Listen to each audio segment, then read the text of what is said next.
नमस्कार, स्वागत है आप सभी का। आपके साथ मैं हूं स्वप्निल और इस वक्त की सबसे बड़ी खबर। अब से थोड़ी ही देर में वर्ल्ड कप के लिए टीम इंडिया का ऐलान होने वाला है।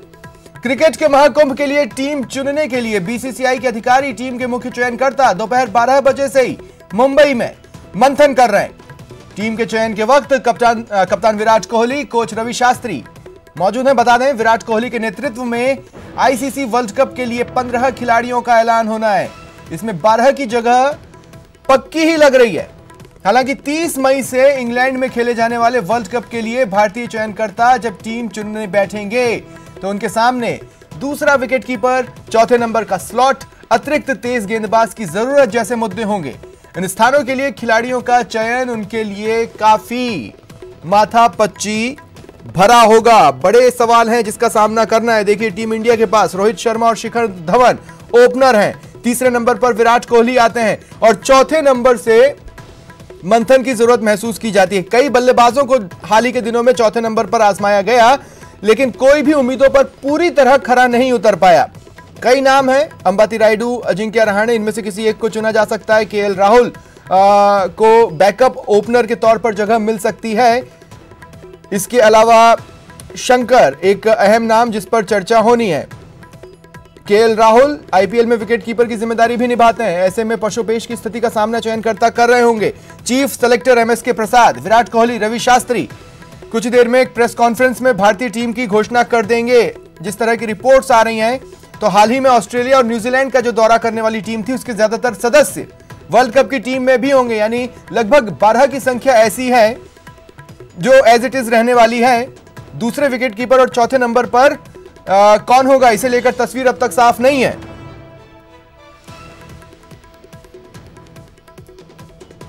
और न्यूज रूम से मेरे सहयोगी माजिद और अविनाश इस वक्त जुड़ रहे हैं।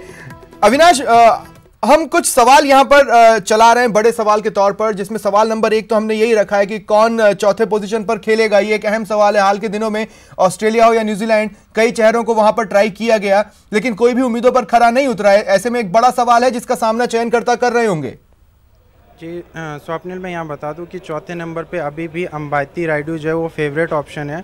और अगर चयनकर्ता अगर देखेंगे तो मेरे ख्याल से उन्हें अंबाती रायडू को ही जगह देनी चाहिए। और दूसरी जो चीज़ है वो अजिंक्य रहाणे, चूँकि अजिंक्य रहाणे अभी फ़िलहाल में कोई भी फास्ट फॉर्मेट खेले नहीं है, टेस्ट मैचेस ही खेले हैं, तो मेरे ख्याल से अभी अंबाती रायडू को ही चौथे नंबर पे बेस्ट प्लेयर देना रहेगा। जी, इसके अलावा अगर अन्य नाम जो दौड़ में है, क्या और भी कोई नाम एक सरप्राइज एलिमेंट के तौर पर आ सकता है? आप और माजिद भी बातचीत कर सकते हैं। चौथे नंबर पे कौन खेलेगा? देखिए, पहली बात तो ये कि चौथा जो पोजीशन होती है बहुत इंपॉर्टेंट पोजीशन होती है एक तरह से, कि टीम को संभालने का एक बहुत ही अहम मौका होता है वहाँ पर उस पोजीशन पर। तो लिहाजा उस पर चयनकर्ताओं का जाहिर सी बात है कि बहुत ही सोच समझ कर ही उस पर फैसला करना होगा। और जैसा कि उन्होंने कहा कि अविनाश ने बोला है कि जिस तरह से जो है और भी ऑप्शन तो हैं, लेकिन उसके अलावा जो केएल राहुल भी हो सकते हैं, अच्छा वो खेलते हैं। और इसके अलावा भी जो प्लेयर हैं, जिस तरह से बात हो रही है अंबाती रायडू की, तो अंबाती रायडू की पोजीशन तो मजबूत बनती है, दावेदारी मजबूत बनती है, क्योंकि उनके पास अनुभव भी, उनका एक्सपीरियंस भी है। लिहाजा चयनकर्ता उसके बारे में सोच सकते हैं। जी हाँ, लेकिन अविनाश, एक ऐसा बल्लेबाज जो चौथे नंबर पर आकर गहराई दे, मतलब जिसका डिफेंस अच्छा हो, ऐसे में रहाणे अंबाती रायडू पर थोड़ा एज ले लेते हैं, इससे इनकार नहीं किया जा सकता। लेकिन इंटरेस्टिंगली अगर केएल राहुल को देखें, अगर उन्हें लेते हैं तो आप एक बैकअप ओपनर भी अपने पास रखते हैं, चौथे नंबर का बल्लेबाज भी जो परफॉर्म कर सकता है उसको भी आप रख लेते हैं, और आपके पास एक रिजर्व विकेटकीपर भी, एक ऑप्शनल विकेटकीपर भी हो जाता है। ऐसे में वो कितने दावेदार हो सकते हैं चौथे पोजीशन के लिए या ओवरऑल? स्वप्निल, मैं यहाँ बता दूँ कि जैसे आप बात करें अंबाती रायडू या फिर केएल राहुल की, तो केएल राहुल भी मतलब अभी जो हाल फिलहाल का उसका विदेश दौरा रहा था उतना बेहतर नहीं था। तो मेरे ख्याल से अभी आईपीएल को अगर आप देख रहे हो तो आईपीएल को आधार नहीं माना जाएगा कि अगर आप आधार आईपीएल को देखते हो तो इस लिहाज से तो आपको बहुत ऐसे खिलाड़ी होंगे जो ओपनर भी बन सकते हैं और मिडल ऑर्डर में भी खेल सकते हैं। तो मेरे ख्याल से आपको या तो अजिंक्य रहाणे पे आपको विश्वास दिखाना होगा, क्योंकि बहुत ही ऐसे विदेश दौरे रहे हैं जिसमें अजिंक्य रहाणे ने अच्छी बैटिंग की है और लंबे पारी खेली। डिफेंस काफी स्ट्रांग भी है, गहराई देने के वक्त वही सबसे ज्यादा क्वालिटी काम आती है। बने रहें आप दोनों मेरे साथ। खेल पत्रकार दिनेश शर्मा जी भी इस वक्त मेरे साथ फोन लाइन पर मौजूद हैं। इस सवाल पर वो क्या सोच रहे हैं हम उनसे भी चर्चा कर लेते हैं। दिनेश जी, आज टीम इंडिया का ऐलान होना है। हम यहाँ पर फिलहाल जिस पहले सवाल पर बातचीत कर रहे हैं वो सवाल ये है कि चौथे पोजीशन पर क्या होगा। जो मेरे सहयोगी हैं वो कह रहे हैं उनको ऐसा लगता है कि वहां पर अंबाती रायडू होंगे, मुझे ऐसा लगता है कि वहां पर रहाणे होंगे। आपको क्या लगता है? देखिए, करंट फॉर्म के आधार पर यदि देखें तो अंबाती रायडू का ज्यादा उचित है रहना, क्योंकि रहाणे को कई मौके मिले हैं। यह जरूर है कि टेक्निकली वे साउंड है, लेकिन फिलहाल वो चर्चा से थोड़ा सा बाहर ही थे।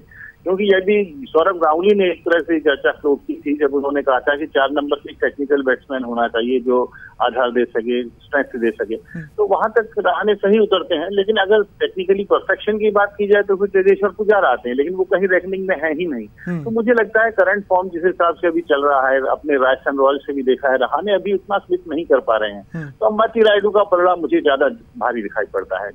जी, मैं आप चाहूंगा आप मेरे साथ बने रहे। मेरे को सवाल नंबर 2 भी इंट्रोड्यूस यहाँ पर करना है। सवाल नंबर 2 यहाँ पर यह है कि फिर दूसरा विकेट कीपर कौन होगा।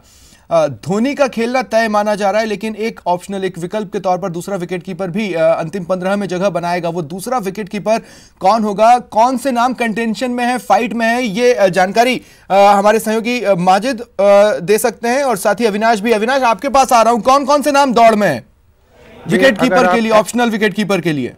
धोनी के अलावा अगर आप किसी को विकेट कीपर टीम में देखते हैं तो या तो ऋषभ पंत या दिनेश कार्तिक। मगर मैं यहाँ पे बता दूँ, अगर आप अनुभव के तौर पे देखते तो मेरे ख्याल से आपको दिनेश कार्तिक को मौका देना रहेगा, क्योंकि कभी कभी ऐसी सिचुएशन आ जाती है कि आपको पारी संभालनी होती है, पारी को जमाना होता है। तो ऐसे में दिनेश कार्तिक और जो उनकी निधास ट्रॉफी में जो पारी खेली गई थी वो आज भी सबको याद है। तो मेरे ख्याल से दिनेश कार्तिक को मौका देना चाहिए, क्योंकि ऋषभ पंत छोटे फॉर्मेट के अच्छे बल्लेबाज है। तो मेरे ख्याल से अभी आपको दिनेश कार्तिक पे ज़्यादा विश्वास दिखाना चाहिए। और माजिद क्या कह रहे हैं? ऋषभ पंत के पास क्या है, वो लेफ्ट हैंडर भी है, तो टीम को इसका भी फायदा मिल सकता है। हालांकि ये जरूर है कि विदेशी धरती पे अनुभव कम है, दिनेश कार्तिक को अनुभव ज़्यादा है। निधास की बात कर रहे हैं तो उन्होंने बहुत ही इंपॉर्टेंट पारी खेलकर वो जो है वो मैच को भी जिताया था।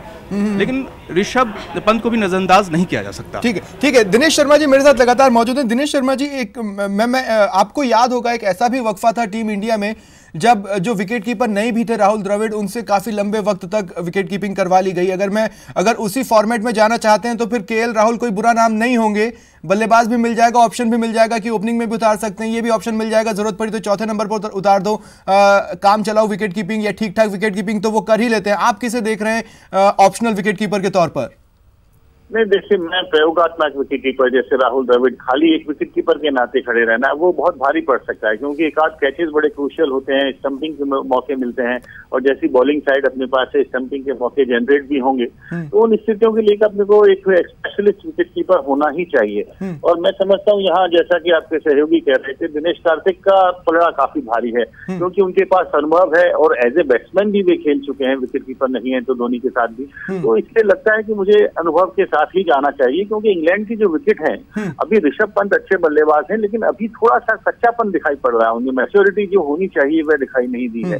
स्ट्रोक प्लेयर है, ठीक है, लेकिन बड़ा जुआ होगा अगर उनको लेते हैं। तो मेरी समझ से अभी भी दिनेश कार्तिक बेस्ट ऑप्शन है। जी, प्लीज आप मेरे साथ बने रहें। एक तीसरा सवाल यहाँ पर जिसका सामना मेरे ख्याल से जो टीम है वो कर रही है वो ये है कि क्या हम इंग्लैंड एक रिजर्व ओपनर भी भेजने वाले हैं? अगर भेजने वाले हैं तो वो कौन होगा? सहयोगी अविनाश और माजिद लगातार बने हुए हैं। अविनाश, रिजर्व ओपनर के तौर पर देखिए बार बार घूम फिर के जो नाम आ रहे हैं उनमें फिर केएल राहुल आ जाता है। और भी कोई नाम कंटेंशन में है, फाइट में है, देख रहे हैं आप दोनों? आप रिजर्व ओपनर के तौर पे देख रहे हैं तो केएल राहुल तो मजबूत दावेदार हैं ही, मगर अभी रिसेंट फॉर्म देखा जाए तो पृथ्वी शॉ भी एक बेस्ट ओपनर हो सकते हैं, क्योंकि वो अभी ऑस्ट्रेलिया दौरे पे ज़रूर गए थे बट वो इंजर्ड हो गए थे, जिसकी वजह से वो पूरा दौरा खेल नहीं पाए थे। सिर्फ और सिर्फ प्रैक्टिस मैचों में उन्हें बेहतर प्रदर्शन किया था। तो मेरे ख्याल से फास्ट विकेट पे पृथ्वी शॉ बहुत अच्छे ऑप्शन हो सकते हैं, बट अभी जो अनुभव देखा जाएगा तो केएल राहुल जो है वो बेस्ट ऑप्शन रहेगा टीम इंडिया के लिए। और माजिद क्या जोड़ेंगे? बेस्ट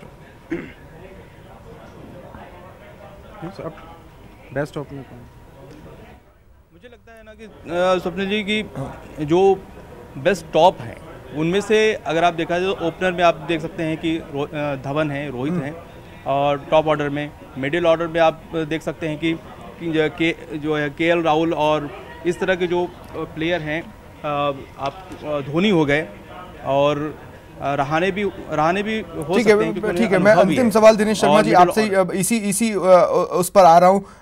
किसको देखते हैं आप रिजर्व ओपनर के तौर पर? टेस्टेड एंड प्रूवन ही लेंगे, कोई एक्सपेरिमेंट तो करेंगे नहीं? नहीं, मेरे को लगता है यहाँ भी केएल राहुल ज्यादा बाजी मारेंगे, क्योंकि केएल राहुल के पास अनुभव भी है और टेक्निक भी उनके पास बहुत अच्छी है, और जैसी जरूरत हो उस हिसाब से खेल भी सकते हैं, और मैच्योरिटी भी उन्होंने दिखाई है। अभी हाल में उन्होंने बहुत अच्छी पारियां भी खेली हैं और पहले भी उन्होंने जगह कदा अपनी प्रतिभा बहुत अच्छी दिखाई है।